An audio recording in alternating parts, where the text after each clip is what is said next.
Today, I'd like to introduce Dr. Iris Brunner. She is an associate professor and researcher at the University of Aarhus in Denmark. Specifically, she works at the Hamel Neuro Center and is involved with clinical neurorehabilitation. She received her PhD from the University of Bergen in neurorehabilitation. She has authored academic research across a variety of topics related to neuroscience and rehab. I just gave a quick introduction there, but I was wondering if you could tell us a little bit more about your story. I'd love to hear about your background and, your journey to get to where you are today. Of course. Thank you very much for having me, Robert. So I'm a physiotherapist by background, and I've been working with neurological patients almost all my professional life. I grew up in Germany and trained as a physio in Berlin and then moved to Norway some 25 years ago. And 7 years ago, I got this exciting job opportunity here in Denmark.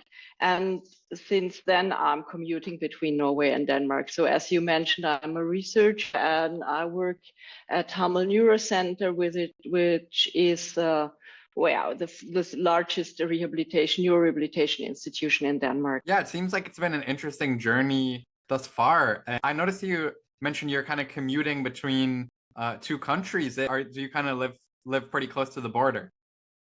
No, it's not close. No, it's quite a long commute. I guess to kind of go a little bit back in time to maybe the beginning of the journey, what sparked that initial interest in neurorehabilitation for you? Yeah, well, it was the main reason to train as a physiotherapist because it was a nice combination between psychology and movement science. And I've always been interested in psychology, and this is intrinsically related to the brain and the function of the brain. And what sparked my interest was simply the complexity of neurological damage and accordingly the complexity of neurorehabilitation. When I worked as a physiotherapist, I could see what a brain damage could do to a person on all levels. I mean, how it can affect their physical function, their cognitive function, also their behavior, and even change their personality. And personally, when I was in Bergen, I took almost 20 years ago, I took a university course in psychology. And then for the first time, I was confronted with the scientific thinking and the world of science. And yeah, maybe it may sound a bit pathetic, but then really a door to a new world opened, and I tried to combine that with my professional background, and then went on to a master's degree and a PhD in neurorehabilitation. It's really awesome that you were able to find this topic or this subject that combined a lot of your interests and a lot of the things that you wanted to pursue all together. Just to help set the stage or the context for the listeners of the episode, can you just give us a quick overview of what neurorehabilitation is, and how it's applied in stroke patients, and then also some of your experiences maybe applying the technological tools in this space? Yes, of course. So neurorehabilitation is quite a broad field, which includes diagnoses such as stroke and multiple sclerosis, traumatic brain injuries, and other acquired brain injuries. So the most frequent, most common is stroke. And maybe I should say a few words about stroke, since the audience is not necessarily health professionals. A stroke is caused by a clot in an artery or a hemorrhage. And this results in a blockage of the area that it supplies, and it does not get the oxygen. The brain area does not get the oxygen that it needs, and nerve cells die. So according to the location or the damage, but also the networks that are affected, people with stroke suffer from motor and cognitive impairments. The motor symptoms are frequently a hemiparesis, that is control over one side of your body, or people not being able to walk or use their arm. And there can also be cognitive and psychosocial consequences, such as difficulties on concentrating, memory loss, and change behavior. So it's a life-changing event for many, and it is very frequent. I think in the US, it's almost 800,000 people who experience a stroke every year. And roughly a third of them is under 65. So it's it's the most frequent cause for lasting impairment, and many of the patients or the people that suffer from stroke will have to live with the consequences for a long time. And so it's very, very important the level of function that we can achieve during rehabilitation is very important for the next decade or more decades for the people affected. And according to the impairments, the rehabilitation is complex and has to address the challenges that the person experiences. And at the same time, it has to be intensive enough to induce changes on a neural level. And neurorehabilitation helps the brain to adapt and to compensate for damage. Yeah, this is basically where technology comes into the picture. So I always think that technology is not a treatment in itself. It's a means of delivering a treatment, a means of increasing intensity, of sustaining motivation for training. And in most cases, it just helps patients to engage with their rehabilitation, and it has many advantages, and it can provide us with a huge amount of data. So if you want, I can give some examples from the types of technology I worked with. Yeah, I'd love to hear some examples. Yeah, so it started with a VR rehabilitation system for upper limb training already in 2009 or so. And it was a system for stroke patients. And it was a system called the U-Grabber from a Swiss startup, a spin-off of the ATH in Zurich. And their patients could play games to improve their arm and hand function.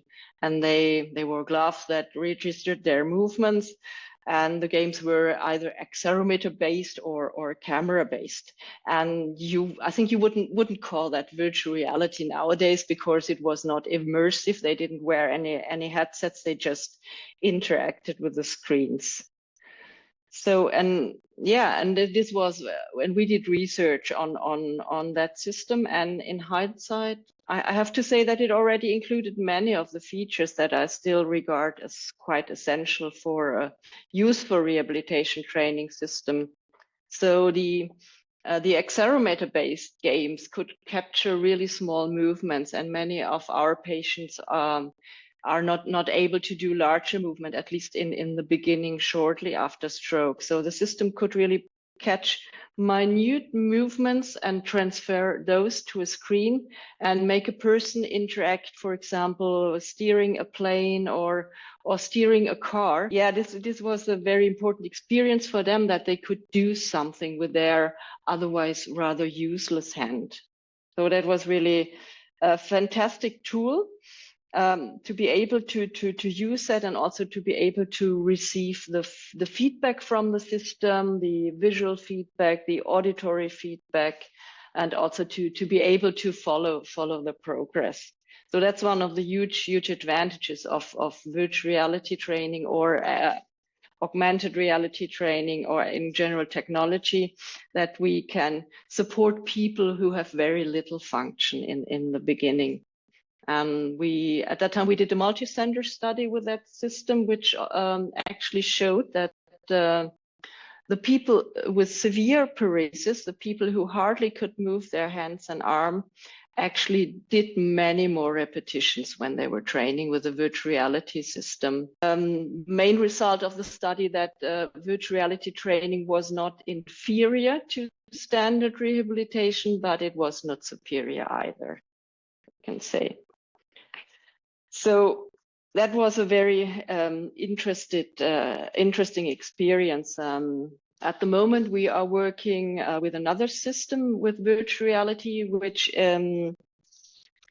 we developed together with engineers and computer scientists from Aalborg University, which is for the training of spatial neglect and related disorders. And maybe I should say a few words about spatial neglect. So this is an impairment of attention, of perception of mostly the left side of the body, that occurs after a right hemispheric stroke.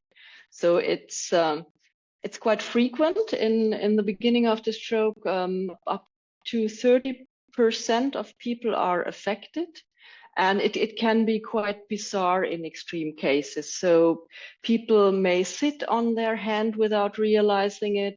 They may shave only half of their face or eat only half of their plate, only the right side, and ignoring the left side.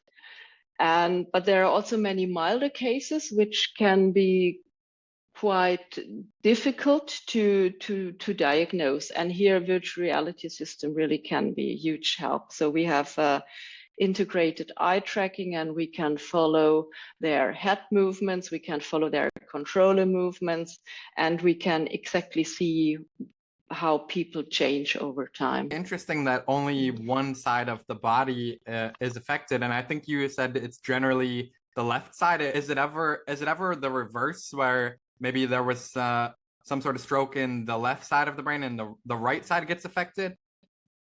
Yeah, the right side can also be affected, but normally these cases are not so severe. Got it. Yeah, that makes sense. So the really extreme cases are in people with right hemispheric damage, and then since most nerves cross to the other side, then it's the left side that is ignored. Why is the use of technology so relevant in neurorehabilitation?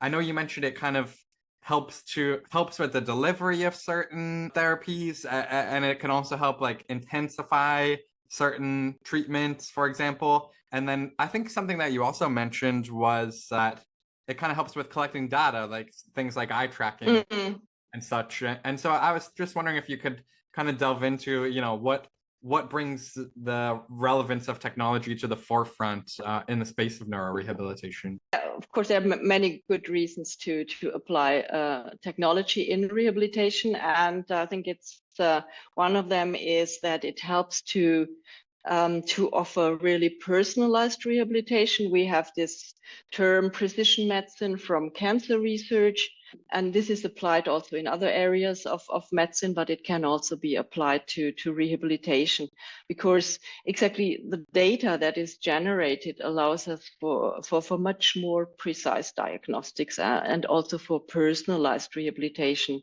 And of course, any therapist, any physician would claim that they offer personalized rehabilitation, and rightly so. However, it's the precision with which we can, for example, adapt motor training to exactly the level of difficulty that is appropriate for a person is quite unique. So if we assume that, say, an error rate of 20% in a game, in a, say, shooting molds would be okay to keep it challenging, then if we can integrate an algorithm that keeps constantly that level of difficulty, automatically adapts to either an improvement or of function or a decline of function, then this is just very much more precise than any therapist could do. And so patients can be kept exactly at this sweet spot where we think plasticity occurs, where we think skill learning occurs, and this is a huge advantage. So the point is to let patients make mistakes and to keep the training challenging, but not so many mistakes that people get frustrated.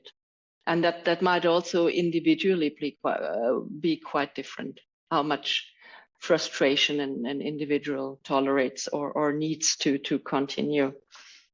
And as you said, the data that we get, they are seamless. So we get data from each session, and otherwise we have tests at different defined time points. But maybe the patient has a bad day and cannot perform at their best on a specific day, and through the monitoring during each session, we get a much more comprehensive picture. Maybe most important in general for the application of technology is that many of the principles that we regard as being essential for skill learning, for experience-dependent plasticity, and for motor relearning can be implemented in rehabilitation systems. So just as I mentioned, keeping the challenging character, but also many repetitions, the motivational factor.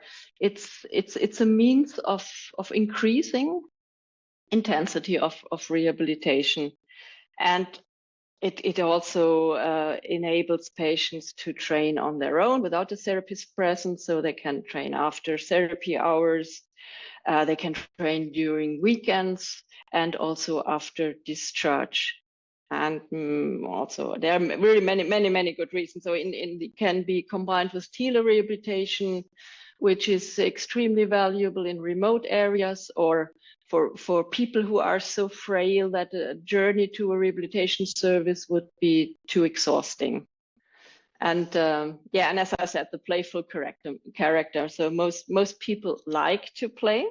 It's always amazing to see how engaged even elderly people who never did any computer games can become in a rehabilitation game. So that is very appealing.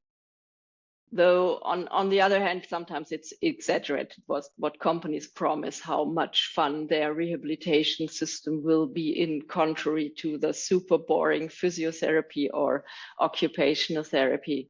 If you have a choice of, say, 10 games and only 3 of them are suitable for your specific patient, also those will become quite boring after a while.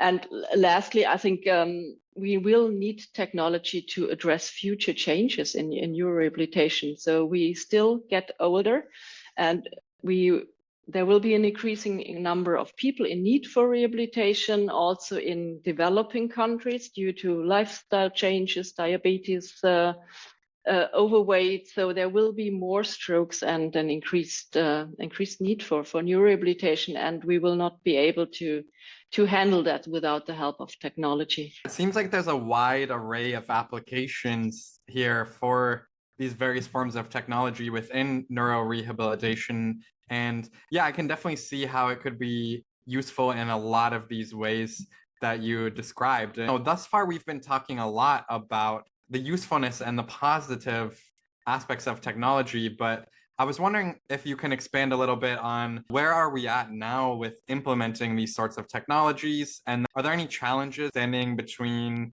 our current state and a future state of like routine clinical use of rehabilitation technologies? Yes, I think we are on a very good way, but of course there are challenges. So it can be quite difficult for a hospital to decide on which technologies to invest. So the day you purchase them, they are outdated in a way, and there will be a better model soon. And as I said, technology is not a treatment in itself. You still have to know what you are doing, the rationale behind it. That's why we spend a lot of time with a system that we are currently developing in integrating therapeutic principles, and did not spend much time on fancy looks and nice graphics at the moment. So we need to know what we want to achieve, and technology has to be implemented. So it's not just enough to buy a system. You have also you need people around. You need people who can work with the system. At our hospital, we have special interest groups that are established around certain technologies. So there is an electrical stimulation group and a robot assisted training group, and these people are super users and can instruct others. They receive updates, and they communicate with the companies, and they receive further training. And yeah, this is one of the challenges, the reliable support from the company side, from the producer side. So this is essential, and there have been several startups who really designed and produced very nice products, very nice rehabilitation systems, but then they went bankrupt. And as soon as the first problems arose, people were left on their own and could not get any support any longer. So these are the challenges from a clinician perspective usually.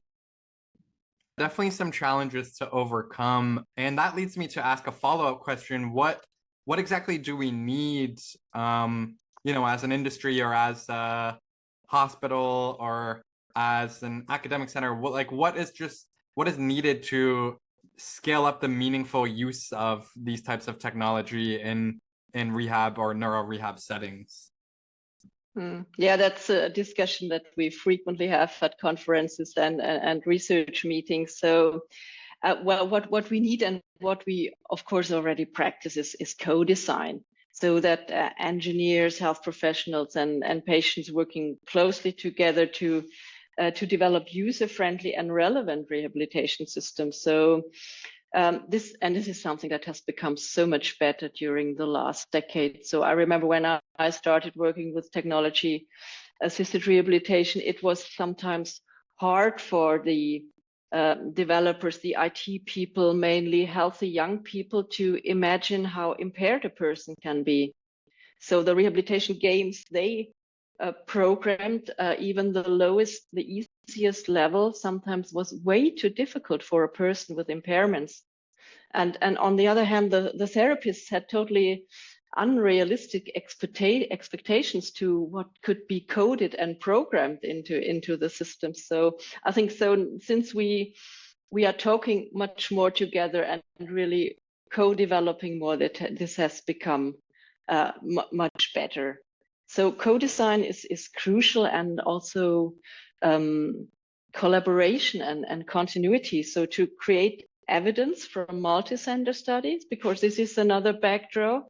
Usually the evidence is lacking. So it takes an awful lot of time to do studies, and even more time so to do studies with a substantial number of participants.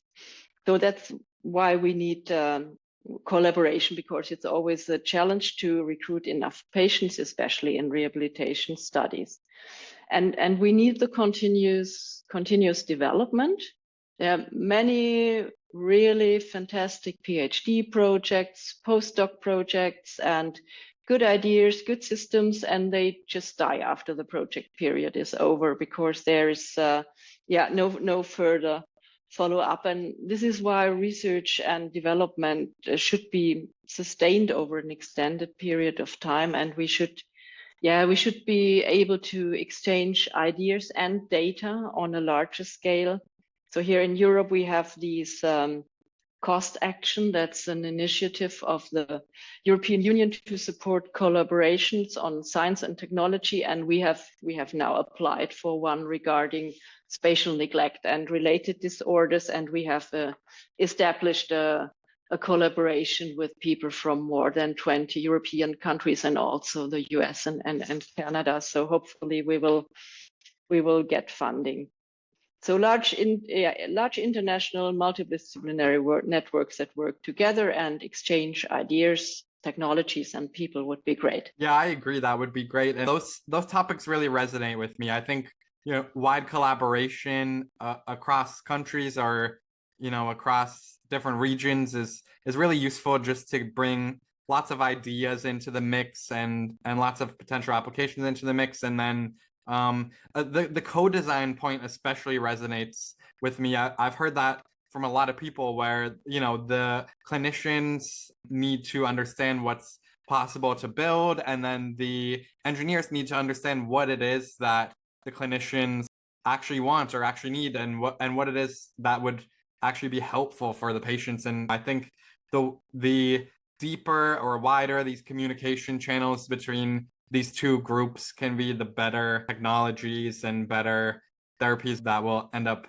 getting built. I'd like to pivot into a specific project or a specific technology that you were involved with. So the listeners of this podcast are super interested in brain-computer interfaces, and you've recently been involved with a couple projects focused on BCI for patients, as you mentioned, with severe upper limb paresis after stroke. And just wondering if you could share with us some details on what drew you to get involved with this research topic, what has been learned from a clinical perspective through these studies, and then also what specific aspects of BCI, stroke rehab, would you like to see more information or more research on in the future? Yeah, BCI are very much debated at the moment. BCIs or brain-machine interfaces, BMIs, are indeed very interesting. So just transferring your thoughts into actions and movements, and transferring your thoughts into language is just fascinating. Well, we did this a small pilot study on BCI training with a system that is commercially available. And specifically, we tried it on patients with severe upper limb paresis. So that is people who basically cannot move their hand, who may have some arm movement, but they cannot move their hand. And we recently published a paper on this study. We could not find a significant effect in favor of BCI training in this study. However, we realized, and this is one of the lessons that we learned, that we may have included many patients with no potential for recovery. Because when we looked at the data from the examinations with a transcranial magnetic stimulation of these patients, so those patients who had some corticospinal tract preserved, they had much higher chances of regaining some upper limb function, totally independent of what kind of training they received. So it's, and maybe we could not provide enough intensity during the time that patients were admitted to our hospital, but I think it's, and that's a challenge in general with rehabilitation studies. That's not limited to any technology, or just showing an effect of intervention A compared to intervention B is a huge challenge, because you have so much spontaneous recovery ongoing in the first phase of the stroke, and also all other rehabilitation that people receive. It would be unethical to withdraw that. So that makes it really hard to show an effect of whatever. But I mean, in general, it's still, yeah, I'm still super interested in brain-computer interfaces, but maybe I see a bit larger potential in using them as assistive devices, and maybe to a minor extent as restorative devices. But there's still a lot of interesting research ongoing. But yeah, that would be great, because what we get with BCIs is this closed loop from motor intention, then the motor action, and then maybe you get the appropriate sensory feedback, the tactile and the proprioceptive feedback. So that's very close to a natural movement, and that makes it interesting. Patients were really amazed when they saw that they could lift their hand with the help of their thoughts. So they received electrical stimulation on their forearms, and when they were able to recruit the right networks in their brain, then the electrical stimulation was applied, and they could really see that something happened. And yeah, that's just great. Yeah, absolutely. Very interesting work that your team was working on. Very interesting findings. And yeah, thanks for kind of giving us that overview and explaining the details of that project. But I think when we are unfortunately we're not quite there with regard to brain computer interfaces. So they are still bulky. They still require a lot of training and a lot of dedication. So still a lot of work to do.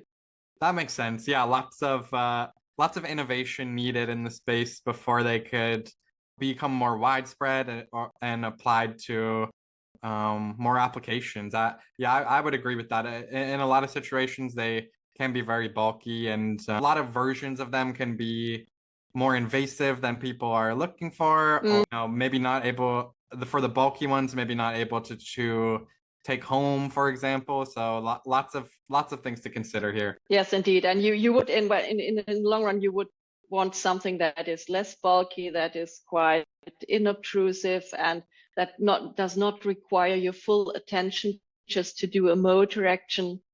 So there are still challenges ahead, and also who pays for it? I mean, who is entitled to receive that kind of device? Who pays for it? That's also challenging and different in every country.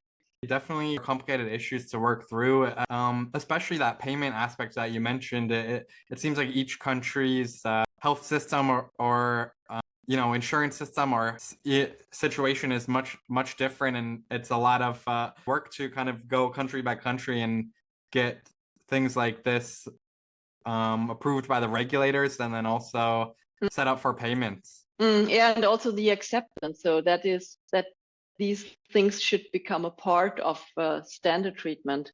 So although we use quite a broad array of all kinds of technologies, there's still a long way to go. So therapists have to be trained, and integration in treatment protocols, and as you said, who pays for it, and does it give so much extra benefit?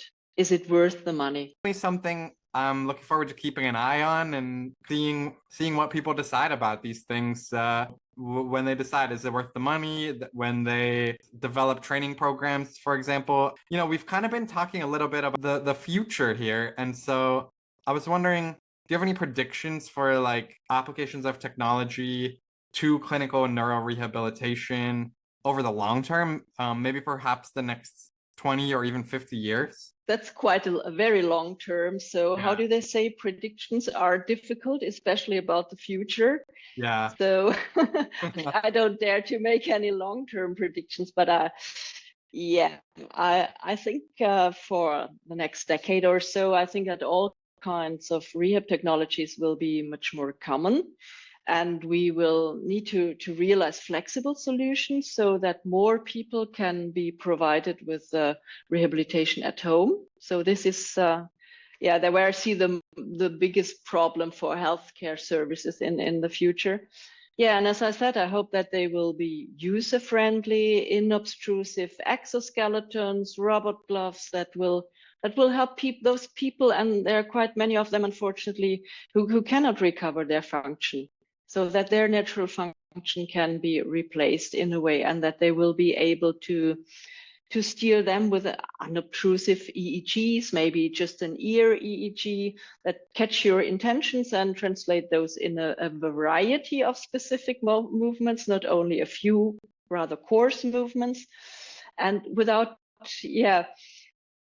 requiring too much conscious attention, so that you maybe will be able to continue conversation while you are grasping your cup of tea or whatever. So I don't dare to wish anything beyond the next 10 years. I think that's beyond my imagination, how the healthcare systems and societies in general will change. Well, it definitely sounds like there's a bright future ahead, though, with lots of options for the patients, hopefully, and maybe innovations that may bring rehab opportunities into the hands of more people. And so I hope that future that you envisioned there ends up coming true. Yeah, me too. My next question is for the listeners who may be looking to get involved in the neurorehabilitation space. Do you have any tips for them on, first off, how to get involved? Second off, what sorts of listeners might be interested in a space like this? Well, you can get involved in many ways. I would say just do it. It's fascinating. Either if you are on the health professional side or more on the engineering side. So it's especially this interdisciplinarity and the close collaboration of different disciplines that makes it so interesting, both medical and non-medical, and it's very rewarding. And in a way, neurorehabilitation is applied neuroscience and much more, of course. And that's fascinating. I totally agree. Before we signed off, I was just wondering, is there anything else we haven't discussed that you'd like to mention or bring up? We covered quite a broad range. Maybe just one last thing, that we must really focus on the end users and what makes a difference for them. So how can we really improve their function with the help of technology, and how can technology contribute to a meaningful life when a real improvement of function cannot be achieved any longer? Yeah, absolutely. It really is important to keep the end users at the very front of mind, and especially in these like translational situations, or when you're trying to translate technology and get it out into the field, you have to be thinking of the end user. I think it's better for everyone. It's better for the technologist, it's better for the end user, it's better for the clinicians. Definitely, yes. Should any of our listeners contact you for further discussion after the episode? And if so, how can they reach out to you? Who should reach out to you? And then also, what sorts of topics should you be reached out to about? I'm always happy to discuss any technically assisted stroke rehab topics, and they could just drop me an email. So if you Google my name, you will find me, and I think that there are also all my email addresses. And if somebody is interested in collaborations for studies, please, just get in touch.